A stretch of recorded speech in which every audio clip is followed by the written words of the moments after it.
Hello everyone, this is Shubham Srivastava here. Welcome to your own YouTube channel SBM Civil Online. So guys, अभी तक हमने reinforce cement concrete subject में concrete और steel के बारे में बेसिक नॉलेज गेन कर लिया है। आज इस लेक्चर में हम बढ़ने वाले हैं WSM मेथड की तरफ। आज मैं स्टार्ट करने वाला हूँ WSM मेथड।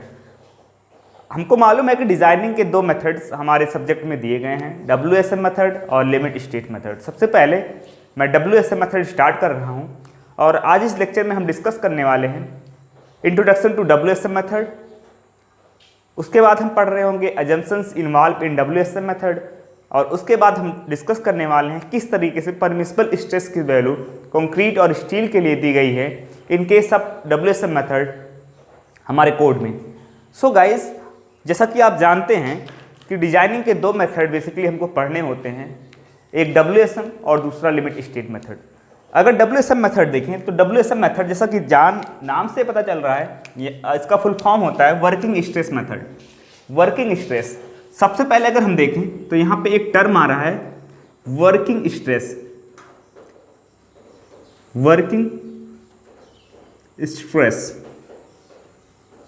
अगर हम देखें, अगर कोई पूछे कि WSM मेथड का एक्चुअल मतलब क्या है, WSM मेथड नाम क्यों पड़ा, वो मैं आपको बताने जा रहा हूँ। अगर ध्यान से देखें तो यहाँ पे लिखा है वर्किंग स्ट्रेस मेथड। अच्छा, इट मीन्स कि यहाँ जो डिजाइनिंग होगी वो बेस्ड होगी, डिजाइनिंग जो बेस्ड होगी वो वर्किंग स्ट्रेस पर बेस्ड होगा। मतलब डिजाइनिंग वर्किंग स्ट्रेस पर बेस्ड होगा। अब वर्किंग स्ट्रेस किस तरीके से जनरेट हो रहा होगा हमारे स्ट्रक्चर में, हम वो पढ़ते हैं। मान लीजिए कि यहाँ पे एक बीम रखी हुई है। मैं एक एग्जाम्पल बीम का ले रहा हूँ कि एक सिंपली सपोर्टेड बीम यहाँ पे एक रखी हुई है, ठीक है, सिंपली सपोर्टेड बीम है। इस बीम पर यूडीएल लोडिंग W किलोमीटर पर मीटर का लग रहा है, W किलो न्यूटन पर मीटर का लग रहा है।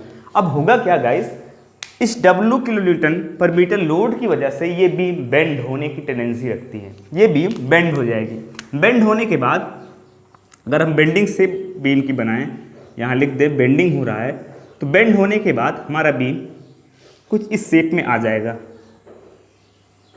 इसके पहले भी लेक्चर में हमने ये पढ़ा था। अगर यहाँ पे x एक सेक्शन लें और इस सेक्शन पे किस तरीके से बीम का क्रॉस सेक्शन रहा होगा, सेक्शन पे किस तरीके से क्रॉस सेक्शन रहा होगा, अगर हम उसका एनालिसिस करते हैं तो इस तरीके से हमें क्रॉस सेक्शन वहाँ पे देखने को मिल रहा होगा। ये हमने पहले भी लेक्चर में आपको बताया था और हमने बताया था कि जब हम क्रॉस सेक्शन का एनालिसिस करते हैं तो वहाँ से हमें कुछ रिजल्ट मिलते हैं जो मैं आपको यहाँ पे बताने जा रहा हूँ। हमको देखने को क्या मिला, ये अगर न्यूट्रल एक्सिस हो जाए, न्यूट्रल एक्सिस वो एक्सिस जिस पर टेंसाइल स्ट्रेस और कंप्रेसिव स्ट्रेस दोनों का इफेक्ट जीरो होता है। अगर ये न्यूट्रल एक्सिस हो तो न्यूट्रल एक्सिस से ऊपर हमको देखने को क्या मिलता है कि यहाँ के फाइबर्स कंप्रेस हो रहे होंगे, यहाँ के फाइबर्स कंप्रेस हो रहे होंगे और न्यूट्रल एक्सिस से नीचे के जो फाइबर्स होंगे वो एलोंगेट हो रहे होंगे, ठीक है।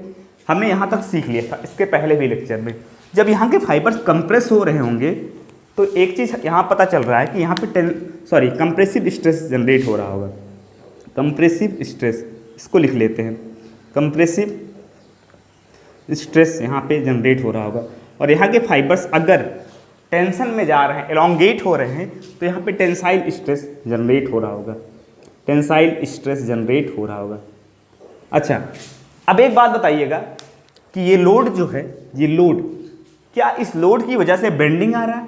बिल्कुल सही बात है, इस लोड की वजह से ही बीम में बेंडिंग आ रहा है, ठीक है। इस बेंडिंग के वजह से कंप्रेसिव और टेंसाइल स्ट्रेसेस जनरेट हो रहे हैं, ठीक है, यहाँ तक क्लियर है।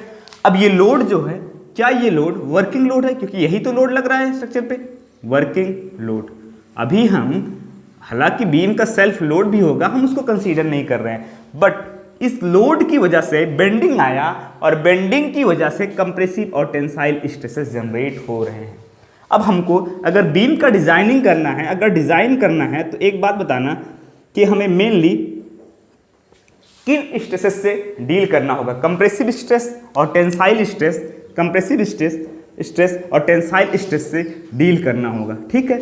और ये कैसे स्ट्रेसेस हैं? ये हैं वर्किंग स्ट्रेस। क्यों वर्किंग स्ट्रेस? क्योंकि ये आ रहे हैं वर्किंग लोड की वजह से, ठीक है।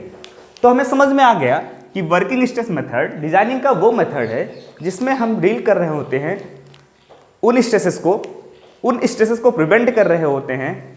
डिजाइनिंग करने के लिए हम इस तरीके से क्रॉस सेक्शन डिजाइन कर रहे होते हैं कि ये कंप्रेसिव स्ट्रेस, टेंसाइल स्ट्रेस जो जनरेट हो रहे हैं, इन स्ट्रेसेस को हम प्रिवेंट कर ले जाएं, रजिस्ट कर ले जाएं। ये स्ट्रेस बेसिकली अगर बीम है तो बेंडिंग की वजह से जनरेट हो सकता है, टॉर्सन की वजह से जनरेट हो सकता है, और डायरेक्ट कंप्रेशन की वजह से कंप्रेसिव स्ट्रेस आ सकता है, डायरेक्ट कंप्रेशन, और टेंसाइल स्ट्रेस की वजह से यहाँ पे अगर टेंशन लगाए तो टेंसाइल स्ट्रेस आ सकता है, ठीक है। एक बात हो गई। इट मीन्स कि जो वर्किंग लोड होगा, इस लोड की वजह से जो स्ट्रेसेस जनरेट होंगे, अगर उस स्ट्रेस को डील करेंगे डिजाइनिंग में तो उस मेथड को हम बोलेंगे वर्किंग स्ट्रेस मेथड, ठीक है। यहाँ तक बात क्लियर हो गई। अब हम थोड़ा सा आगे बढ़ते हैं और समझने की कोशिश करते हैं कि वर्किंग स्ट्रेस मेथड में किस तरीके से हम चीज़ों को डील कर रहे होंगे। यहाँ पे बिल्कुल क्लियर रख के चलिए कि वर्किंग स्ट्रेस मेथड में हमको गिवन होगा डिज़ाइन लोड गिवन होगा। सॉरी, हम ऐसे लिखते हैं कि गिवन लोड, यहाँ पे गिवन लोड हमें दिया गया होगा, ठीक है। गिवन लोड अगर दिया है W किलो न्यूटन पर मीटर, ठीक है, तो हमें इसी लोड पर डिजाइन करना है। इस लोड में कोई फैक्टर ऑफ सेफ्टी वगैरह यूज नहीं करना है। इसी लोड को मैं बोलूँगा वर्किंग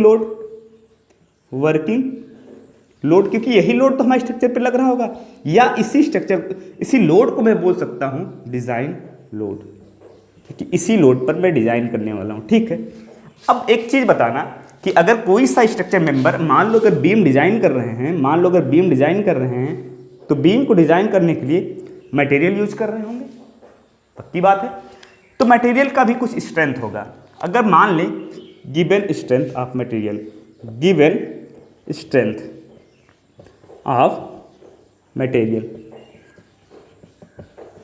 अच्छा, एक चीज़ बताना कि कौन कौन से मटेरियल मेनली हम यूज करने वाले हैं। कंक्रीट यूज करने वाले हैं, ठीक है। कंक्रीट क्यों यूज करने वाले हैं? कि कंक्रीट का कंप्रेसिव स्ट्रेंथ बहुत हाई है। जब कंप्रेशन में कंक्रीट की मजबूती बहुत ज़्यादा है तो इसका मतलब साफ है कि कंक्रीट कंप्रेसिव स्ट्रेस को अच्छे से बियर कर सकता है, ठीक है।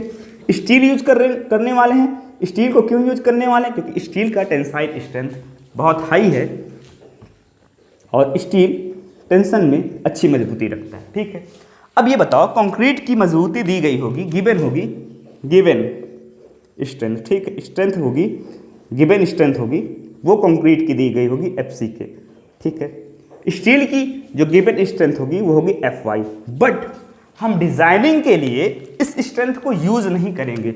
हम यहाँ पे लिख देते हैं डिजाइन स्ट्रेंथ, मतलब डिजाइनिंग के लिए हम इस स्ट्रेंथ का यूज ना करके इस स्ट्रेंथ को फैक्टर ऑफ सेफ्टी से रिड्यूस कर देंगे, कर रहे होंगे।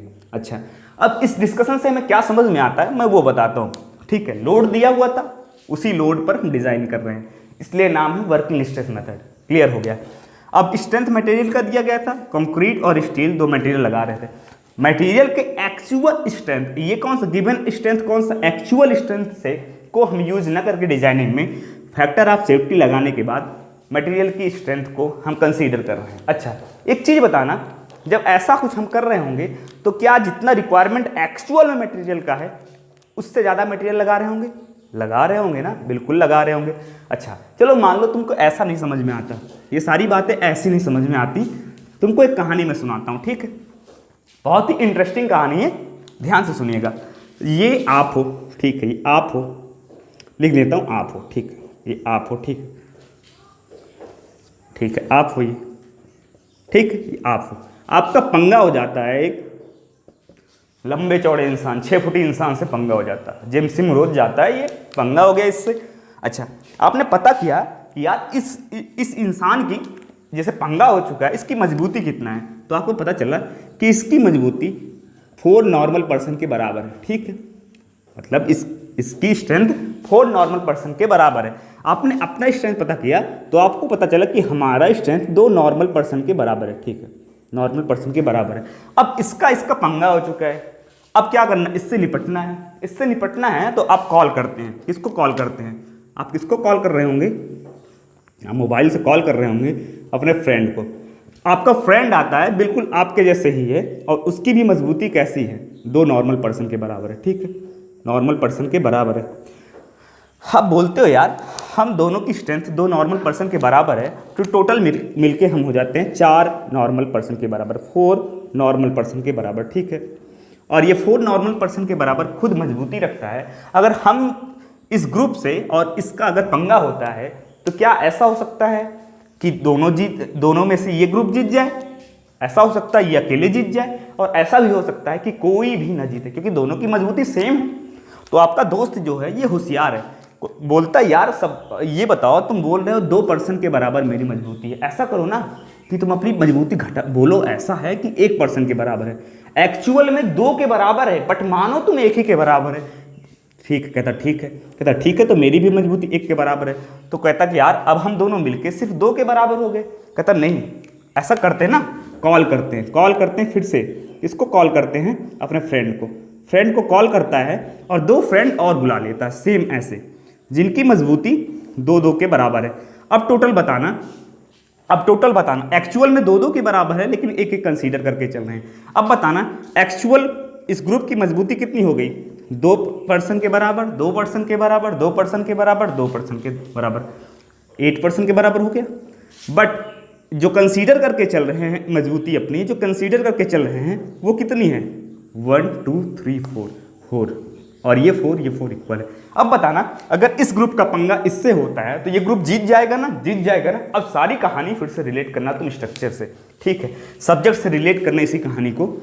जब आपकी मटेरियल की मजबूती कुछ थी और आपने अपनी उस मटेरियल की मजबूती घटा दी, मतलब ये बंदे जो थे इन्होंने अपनी मजबूती घटा दी, बंदे मतलब मटेरियल, तो क्या ये बंदे ज़्यादा रिक्वायरमेंट हो रहे थे ना, 2 बंदे एक्चुअल में रिक्वायर्ड थे लेकिन बुलाया किसने को, 4 को।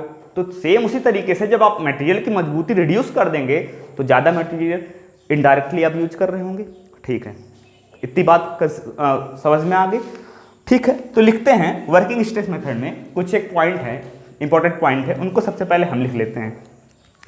वर्किंग स्ट्रेस मेथड जैसा कि आप जानते हैं ये ओल्डेस्ट मेथड ऑफ डिजाइनिंग है, ठीक है। लिखते हैं ओल्डेस्ट मेथड ऑफ डिजाइन, ठीक है। अच्छा, दूसरी बात बताना कि जब हम यहाँ पे मटेरियल ज़्यादा लगा रहे हैं, अगर हम ये बीम बना रहे होंगे, एक्चुअल में हमें बीम की जो साइज़ थी इतनी लेनी चाहिए, बट हमने कंसीडर किया कि मटेरियल की जो मजबूती है वो तो एक्चुअल से कम है, फैक्टर ऑफ सेफ्टी लगाया। हमने ऐसा माना कि मान लो इसकी मजबूती है 10% के बराबर, लेकिन फैक्टर ऑफ सेफ्टी लगाने के बाद 5 ही के बराबर मान रहे हैं, ठीक है। तो ये बात चीज़ बताना कि एक्चुअल में जब मजबूती हम एक्चुअल में इतनी थी और हमने मजबूती कम माना, तो क्या बताना, क्या हम बड़े बड़े सेक्शन डिजाइन कर रहे होंगे, मतलब हम सेक्शन की साइज बढ़ा देंगे कि नहीं, ज़्यादा मटेरियल लगाएंगे ना, ठीक है। इसीलिए यहाँ पे एक चीज़ बताना, जब ज़्यादा मटेरियल लगाएंगे तो डिफ्लेक्शन कैसा होगा, लेस होगा ना, लेस डिफ्लेक्शन होगा ना। जितना ज़्यादा मटेरियल लगाओगे उतना तो कम डिफ्लेक्शन होगा, जितना ज़्यादा बंदे इनके ग्रुप में हो जाएंगे लड़ने वाले उतना ही तो कम चोटें इनको आएंगी। करेक्ट हो रहा कहानी कि नहीं, ठीक है। तो लिखते हैं लेस डिफ्लेक्शन, मतलब वर्किंग स्ट्रेस मेथड में हमें लेस डिफ्लेक्शन मिलता है। क्यों मिलता है, उसका रीज़न ये है ड्यू टू लार्ज साइज, ठीक है। 2 पॉइंट हो गए। अच्छा, अब तीसरा पॉइंट कुछ इस तरीके से है।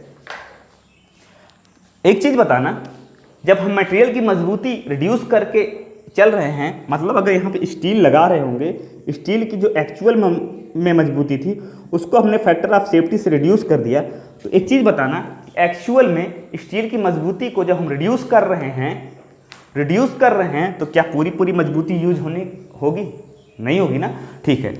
तो इसका क्या मतलब निकलता है वो मैं लिखता हूँ, less crack width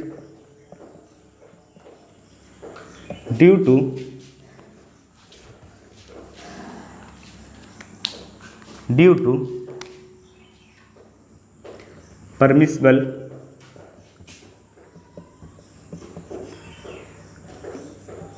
strength of steel. It means कि अगर ये बीम है और ये बीम बेंड होता है कुछ इस तरीके से बेंड होता है, तो बेंड होने के बाद एक चीज़ बताना, टेंशन में यहाँ क्रैक जनरेट हो रहे होंगे, यही तो टेंडेंसी होती है, टेंशन में क्रैक जनरेट होते हैं।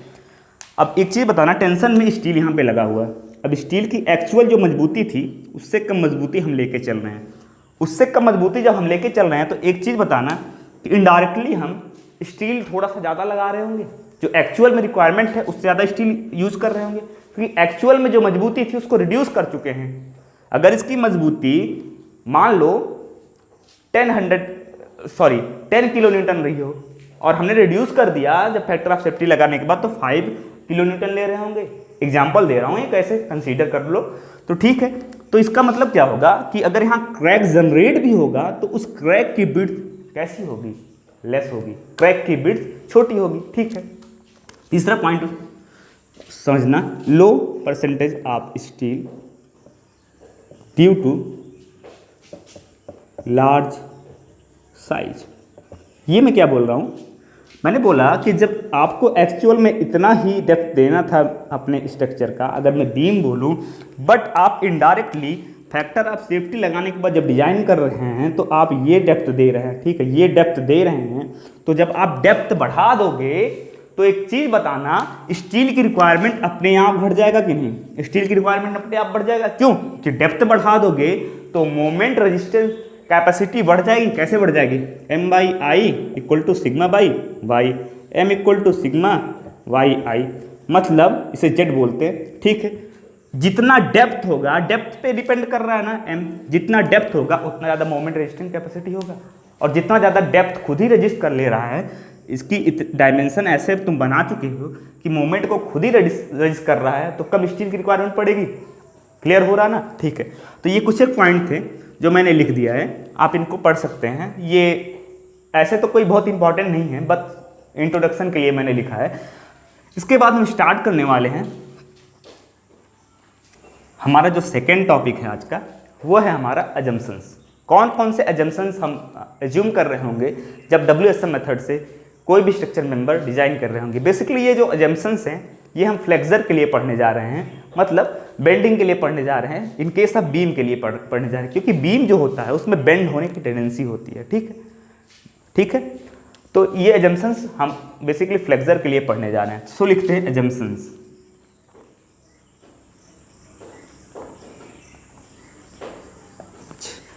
और ये मैं कहाँ से ले रहा हूँ, अगर मैं लिखूँ तो ये कहाँ से दिया हुआ है, ये हमारे कोड में दिया हुआ है, अपेंडिक्स बी। और ये कहाँ किस कोड से दिया हुआ है, अगर हम बात करें तो IS 456-2000, IS 456-2000 में दिया हुआ है, ठीक है।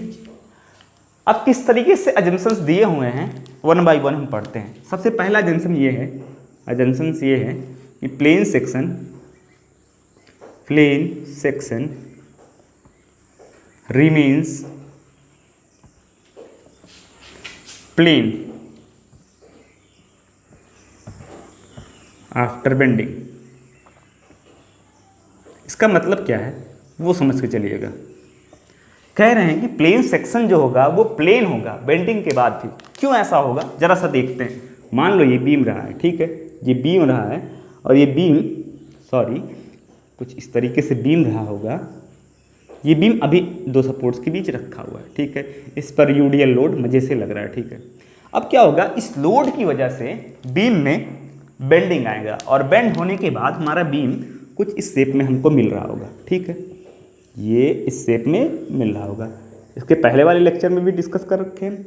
यहाँ पे अगर पॉइंट लें x तो क्या बोलना, ये प्लेन है, मतलब ये बीम कुछ इस तरीके से रहा होगा। मैंने यहाँ पे कट किया x सेक्शन और मैं ये आपको दिखा रहा हूँ, तो क्या प्लेन रहा होगा, बिल्कुल प्लेन रहा होगा।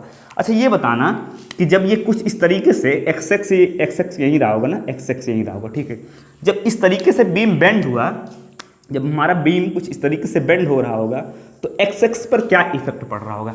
एक चीज़ बताना, x क्या मूव करके यहाँ चला गया होगा, इसमें इस तरीके से मूवमेंट हुई होगी। क्यों मूवमेंट हुई होगी, क्योंकि यहाँ के फाइबर्स एलोंगेट हो रहे हैं, तो x इनिशियल में यहाँ था तो धीरे धीरे यहाँ पे पहुँच जाएगा, होगा, और यहाँ के फाइबर्स कंप्रेस हो रहे हैं तो धीरे धीरे यहाँ पे पहुँच जाएगा। अच्छा, इनडायरेक्टली मतलब क्या है कि plane section remains plane after bending. इसका इनडायरेक्ट अगर मतलब मैं बताऊँ तो ये इनडायरेक्टली कह रहे हैं कि जो स्ट्रेन डायग्राम होगा, स्ट्रेन डायग्राम जो होगा वो लीनियर होगा। ठीक है, बीम के लिए बेसिकली हम बात कर रहे हैं तो स्ट्रेन डायग्राम हमारा लीनियर होगा। ठीक है, इसको लिख देते स्ट्रेन डायग्राम। ठीक है, लीनियर होगा। एक बात पक्की हो गई कि स्ट्रेन डायग्राम लीनियर होने वाला है। इस तरीके से हमने दिखा दिया। सेकंड पॉइंट की तरफ आते हैं। सेकंड पॉइंट हमारा कोड क्या बोलता है? हमारा कोड कहता है the concrete and steel is perfectly bonded. ये कुछ इस तरीके से बोल रहे हैं कि कंक्रीट और स्टील जो किसी भी स्ट्रक्चर मेंबर में होगा परफेक्टली बॉन्डेड होगा। अगर ये कंक्रीट में मानूं, अगर स्टील मानूं, तो इस तरीके से परफेक्टली बॉन्ड होंगे। इस तरीके से इनमें बॉन्डिंग की कैपेसिटी बहुत अच्छी होगी, परफेक्टली बॉन्ड होंगे। बट हमें समझना ये नहीं है, हमें इनडायरेक्ट क्या मतलब है उसका ये समझना है। ठीक है, अगर मैं बोलूँ ये बीम था, ठीक है, ये बीम था मेरा, ठीक है, बीम था ये, इसके लिए मैं बात करूँ तो क्या बताना कि पूरे सेक्शन में तो कंक्रीट लगी होगी, बट यहाँ पे बॉटम में अगर सिंगली रेनफोर्स बीम होगा तो स्टील लगी होगी। ठीक है, स्टील लगी होगी। कोई बंदा बोलता है कि concrete and steel is perfectly bonded. Perfectly bonded means ये होगा कि दोनों हमेशा साथ साथ रहेंगे। जब दोनों साथ साथ रहेंगे तो क्या बताना कि जो स्टील के आसपास स्ट्रेन होगा वही कंक्रीट के आसपास स्ट्रेन होगा। स्टील के जो आसपास स्ट्रेन होगा, अगर मैं ऐसे बताऊं ये स्टील है, ये कंक्रीट है, तो क्या स्टील के आसपास जो स्ट्रेन है वही कंक्रीट का स्ट्रेन है। ठीक है, तो इसका इनडायरेक्ट मतलब है कि हमारा जो स्ट्रेन होगा कंक्रीट का वो स्ट्रेन होगा जो स्टील का, दोनों इक्वल होगा। ठीक है, तो इनडायरेक्ट मतलब भी समझ के हमको चलना है। इस सब्जेक्ट को हमको ऐसे समझना है जिससे कॉन्सेप्ट बिल्ड हो। ठीक है, तीसरा पॉइंट है all tensile stress is handle by steel. मतलब जितना भी टेंसाइल स्ट्रेस आने वाला है सबको सारे के सारा कौन डील कर रहा होगा? स्टील। कि स्टील का टेंसाइल में टेंशन में मजबूती बहुत ज़्यादा है। None is concrete, none by concrete. ठीक है, मतलब पूरी की पूरी जो हमारा टेंसाइल स्ट्रेस होगा उसको अकेले स्टील बियर कर रहा होगा, स्टील बियर कर रहा होगा, और टेंसाइल स्ट्रेस बियर करने में कंक्रीट का कोई रोल नहीं रहा होगा। समझ में आ रहा है? ठीक है, आगे बढ़ते हैं। ठीक है, stress strain diagram is linear. Stress strain stress strain diagram of concrete and steel is linear. बहुत ही इंपॉर्टेंट पॉइंट है, इसको समझिएगा। कह रहे हैं कि स्ट्रेस स्ट्रेन डायग्राम जो होगा कंक्रीट और स्टील के लिए वो लीनियर होगा। अगर हम स्टील के लिए स्ट्रेस स्ट्रेन डायग्राम की बात करें तो ज़रा सा याद करिएगा कि जब हमने स्टील बताया था, ग्रेड ऑफ स्टील बताया था, कितने टाइप के स्टील होते हैं, तो वहाँ पे स्ट्रेस स्ट्रेन डायग्राम मैंने बताया था। स्ट्रेन इस एक्सिस पे हो गया, इस एक्सिस पे स्ट्रेस हो रहा था। ठीक है, मैंने बताया था कि कुछ इस तरीके से डायग्राम बन रहा होता है, बट बोल रहे हैं कि स्ट्रेस स्ट्रेन डायग्राम लीनियर होगा। तो मतलब हमको यहीं तक कंसीडर करके चलना है। यहाँ पे जो यहाँ पे स्ट्रेंथ मिल रहा होगा, जो यहाँ पे स्ट्रेंथ मिल रहा होगा, इन केस स्टील ये होता है यील्ड स्ट्रेंथ। क्यों यील्ड स्ट्रेंथ होता है वो मैं बताता हूँ। क्योंकि स्ट्रेस स्ट्रेन डायग्राम अगर मैं बात करूँ स्टील के लिए तो with in proportional limit linear होता है, बट स्टील के केस में प्रोपोर्शनल लिमिट जो होता है वो लगभग हमारे बराबर होता है यील्ड पॉइंट जहाँ से स्टार्ट होता है उसके। तो यहाँ पे ये वैल्यू जो मिलती है वो यील्ड स्ट्रेंथ की मिल रही होती है। सही है, तो यहाँ तक बात हमको क्लियर करना है। मतलब हमको अल्टीमेट स्ट्रेंथ जो होगी मटेरियल की वो यूज़ नहीं करना डिजाइनिंग में, ईल्ड स्ट्रेंथ स्टील का यूज़ करके चलना है। ठीक है, यहाँ तक पॉइंट क्लियर रखिएगा। कितने पॉइंट हो गए? 4 पॉइंट हो गए।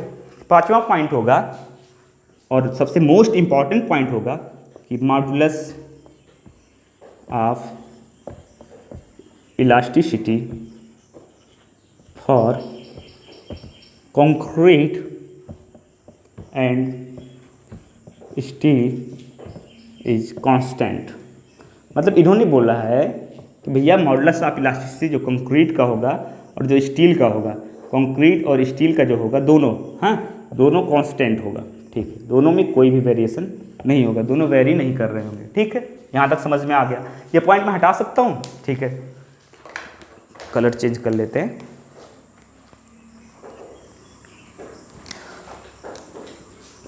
छठा पॉइंट होगा मॉड्यूलर रेशियो। इन्होंने एक नया टर्म दिया मॉड्यूलर रेशियो। मॉड्यूलर रेशियो को इन्होंने इस तरीके से दिया, इक्वल मॉड्यूलर रेशियो जिसे हम m से डिनोट करते हैं, इसकी वैल्यू होगी 280/3 सिग्मा CBC। और सिग्मा CBC क्या होगा, मैं लिखता हूँ यहाँ पे, ये होगा कंप्रेसिव स्ट्रेस ऑफ, यहाँ स्ट्रेस नहीं, strength of concrete, strength of concrete in bending compression, bending compression. ये एक्चुअल में है क्या, इसके बारे में अभी हम डिस्कस कर रहे होंगे। ठीक है, तो आप अभी यहाँ तक ही समझ के चलिए। ठीक है, इन्होंने लास्ट पॉइंट जो दिया है, जो हमारा 7वां पॉइंट है, इन्होंने बोला है कि जब हम एजम्पशंस लेके चल रहे हैं, जब हम डिज़ाइनिंग करना स्टार्ट कर रहे हैं, तो इसके पहले हमारे स्टील और कंक्रीट पर कोई इनिशियल स्ट्रेस नहीं रहा होगा। ठीक है, इसको भी लिख लेते हैं। There is no initial stresses in concrete and steel. मतलब शुरू में कंक्रीट और स्टील में कोई इनिशियल स्ट्रेस नहीं रहा होगा, स्ट्रेस नहीं रहा होगा। इस पॉइंट को ध्यान रखिएगा। और ये मॉडुलर रेशियो, इसको याद करके चलिएगा। अच्छा, मॉडुलर रेशियो है क्या, अगर मैं आपको बताऊं तो किस तरीके से हम मॉडुलर रेशियो यूज़ करने वाले हैं, ज़रा सा अगर वो देख ले तो हमें कुछ ये इस तरीके से देखने को मिलता है। एक चीज़ समझ के चलिएगा, अगर मान लीजिए ये आपका बीम है, ये जब हम इक्विवेलेंट सेक्शन की बात कर रहे होंगे तो मॉडुलर रेशियो वहाँ पे बहुत इंपॉर्टेंट रोल प्ले करता है।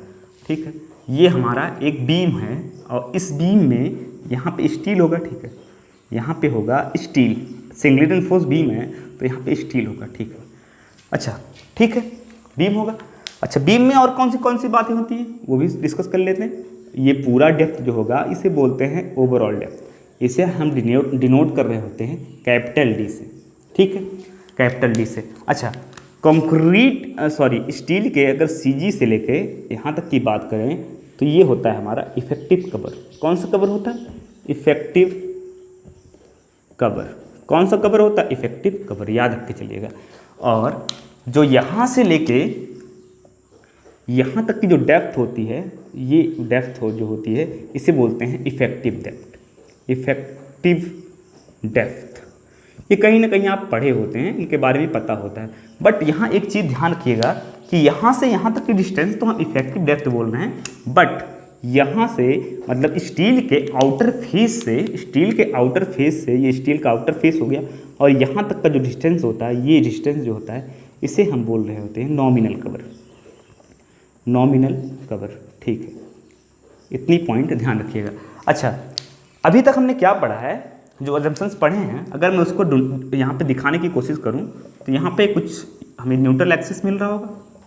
ठीक है, न्यूट्रल एक्सिस वो एक्सिस है जो CG से पास होती है। जो कहाँ से पास होती है? सेंटर ऑफ ग्रेविटी सेक्शन से, सेक्शन के वहाँ से पास होती है। ठीक है, वहाँ से पास होती है। अब मुझे समझ में आया कि सबसे पहले हमने पढ़ा कि जो स्ट्रेन का वेरिएशन होगा वो कैसा होने वाला है। स्ट्रेन का जो वेरिएशन होने वाला है वो लीनियर होने वाला है। तो इस चीज़ को मैं दिखा देता हूँ। ठीक है, स्ट्रेन का वेरिएशन लीनियर होने वाला है, सो मैं इस चीज़ को दिखा देता हूँ। ठीक है, ये स्ट्रेन का वेरिएशन लीनियर होने वाला है। अच्छा, ये हमारा कौन सा ग्राफ हो गया? ये किसके लिए ग्राफ हो गया? ये स्ट्रेन के लिए ग्राफ हो गया। स्ट्रेन का वेरिएशन लीनियर होने वाला है। इट मीन्स कि जैसे जैसे न्यूट्रल एक्सिस से दूर हम जाएंगे हमें ज़्यादा स्ट्रेन मिल रहा होगा, जैसे जैसे न्यूट्रल एक्सिस दूर जा रहे हैं स्ट्रेन की वैल्यू बढ़ती जा रही है। ठीक है, इसको लिख देते हैं, यहाँ से हटा देते हैं इफेक्टिव कवर और यहाँ लिख देते हैं ये स्ट्रेन डायग्राम। ठीक है, स्ट्रेन डायग्राम। ठीक है, अब जरा स्ट्रेस डायग्राम की तरफ आना। हमने बोला है जो स्ट्रेस डायग्राम होगा वो कैसा होगा, लीनियर होगा। ठीक है, कंक्रीट के लिए स्ट्रेस डायग्राम लीनियर होगा। ये क्या दिखा रहा है, ये कंप्रेशन दिखा रहा है, कंप्रेशन दिखा रहा है। ठीक है, ऐसे डिनोट करते हैं। ठीक है, ये क्या डिनोट कर रहा है, कंप्रेशन डिनोट कर रहा है। यहाँ पे जो मैक्सिमम जो कंक्रीट के आउटर फाइबर पे जो स्ट्रेस आ रहा होगा उसे हम सिग्मा CB से बोल रहे हैं, सिग्मा CBC बोल रहे हैं। ये कौन सा स्ट्रेस है, ये है हमारा compressive stress in the case of bending. सही है, ठीक है, इतना समझ के चलिएगा।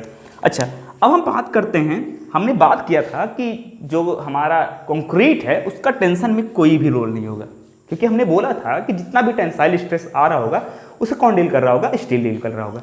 स्टील ही तो डील कर रहा होगा, क्योंकि स्टील की ही तो टेंशन में मजबूती है। ठीक है, यहाँ तक समझ में आ गया। तो मतलब हमारा जो स्टील होगा, अगर स्टील का अगर हम यहाँ पर रिप्रेजेंट करें तो स्टील की जो मजबूती होगी वो होगी सिग्मा ST। ये क्या होगी, स्टील की मजबूती। मतलब ये डायग्राम यहाँ तक लेके नहीं आना। क्यों नहीं लेके आना है, क्योंकि यहाँ पे कंक्रीट का कोई रोल नहीं है। यहाँ पे कंक्रीट का कोई रोल नहीं है टेंशन में, क्योंकि यहाँ पे टेंशन आ रहा और स्टील इसी लेवल पे लगा हुआ। ठीक है, एक बात समझ में आ गई। बट एक चीज़ बताना, कंक्रीट का अगर हम बात करें स्ट्रेस, तो कंक्रीट का स्ट्रेस तो कुछ इस तरीके से होता है, 20 न्यूटन पर mm², 25 न्यूटन पर mm², 30 न्यूटन पर mm²। But in case of steel बात करना तो किस तरीके से होता है, 250, 415, 500। ठीक है, बट हम इस डायग्राम में इन दोनों चीज़ों को दिखा रहे हैं। अच्छा, दिखा रहे हैं, तो अब मॉडुलर रेशियो का कहाँ पे यूज होने वाला है वो मैं आपको बताने जा रहा हूँ। ठीक है, आपने अभी सीखा था कि जो हमारा कंक्रीट का स्ट्रेन होगा वो हमारे स्टील के स्ट्रेन से बराबर होगा, बराबर होगा ना, स्ट्रेन। और हम जानते क्या हैं कि अगर हमसे कोई बोले कि स्ट्रेन को रिप्रेजेंट कर दो, तुम किस फॉर्म में रिप्रेजेंट कर दो, वो मैं बताने जा रहा हूँ। स्ट्रेस और मॉडुलस ऑफ इलास्टिसिटी के फॉर्म में किस तरीके से रिप्रेजेंट कर रहे होंगे, याद करना जरा। स्ट्रेस अपॉन स्ट्रेन जो होगा वही तो होगा modulus of ratio, modulus of elasticity यहीं से तो डिफाइन होता है। अच्छा, अब स्ट्रेन को जरा कुछ इस तरीके से लिख दो, sigma CEC equal to sigma S मतलब क्या, स्टील, ES। अच्छा, यहाँ तक समझ में आ गया। अब जरा ऐसा करना कि sigma C upon sigma ST यहाँ पे कर दो, ST निकालो, ये क्या आता है, EC अपॉन ES। ठीक है, अब जरा सा इस इक्वेशन को पलट दो मीन्स इसको कुछ इस तरीके से अरेंज कर दो कि sigma ST upon sigma C equal to हो जाएगा, इसको ऊपर इसको नीचे भेज दिया तो ES अपॉन EC। अच्छा, और जो ES अपॉन EC होता है ना, ES अपॉन EC यही M के बराबर होता है। इसी को हम मॉडुलर रेशियो बोल रहे होते हैं, सो ये हो जाएगा सिग्मा AST इक्वल टू हो जाएगा M सिग्मा C। अच्छा, अगर हम सिग्मा C को इस तरीके से लिख सकते हैं, sigma ST divide by M। ठीक है, तो यहाँ पे हम मतलब अगर सिग्मा ST लिख रहे होंगे तो डिवाइड बाई M करना पड़ेगा। क्यों M करना पड़ेगा वो मैंने आपको बता दिया। समझ में आया बात ना? ठीक है, बात समझ में आ गई। तो इस तरीके से हमें स्ट्रेस स्ट्रेन का डायग्राम मिल रहा होगा। ये कौन सा डायग्राम हो गया, ये वाला कौन सा डायग्राम हो गया, ये हो गया स्ट्रेस डायग्राम। ठीक है, ये अभी हम एनालिसिस जब कर रहे होंगे तो वहाँ पे यूज आ रहा होगा ये पूरा डायग्राम, तो वहाँ पे हम अच्छे से डिस्कस करने वाले हैं। तो अब स्टार्ट करते हैं किस तरीके से परमिसिबल स्ट्रेस की वैल्यूज हमारे कोड ने दे रखा है। सबसे पहले मैं सारी वैल्यूज लिख लेता हूँ और उसके बाद आपको समझाता हूँ one by one. So guys, मैंने वर्किंग स्ट्रेस मेथड में किस तरीके से परमिसिबल स्ट्रेस की वैल्यू दी गई है कंक्रीट और स्टील के लिए वो लिख लिया। डिफरेंट ग्रेड ऑफ कंक्रीट के लिए अगर हम बोलें कि वर्किंग स्ट्रेस की वैल्यूज सिग्मा CC, जिसे हम बोल रहे होंगे strength in direct compression, it means कि अगर इस तरीके से कंप्रेशन लगाएं तो उस केस में डिफरेंट ग्रेड ऑफ कंक्रीट के लिए किस तरीके से परमिसिबल स्ट्रेस की वैल्यू दी गई है वो मैंने लिखा है। अगर M 15 के लिए बात करते हैं तो ये आ रहा होगा 4। ये किस तरीके से आ रहा होगा, अगर हम बात करें डायरेक्ट कंप्रेशन के लिए तो ये आ रहा होगा, जो कैरेक्टरिस्टिक स्ट्रेंथ होगा अगर उस स्ट्रेंथ को हम डिवाइड कर देंगे 4 से तो लगभग ये आ रहा होगा 4 के इक्वल, लगभग आ रहा होगा ना।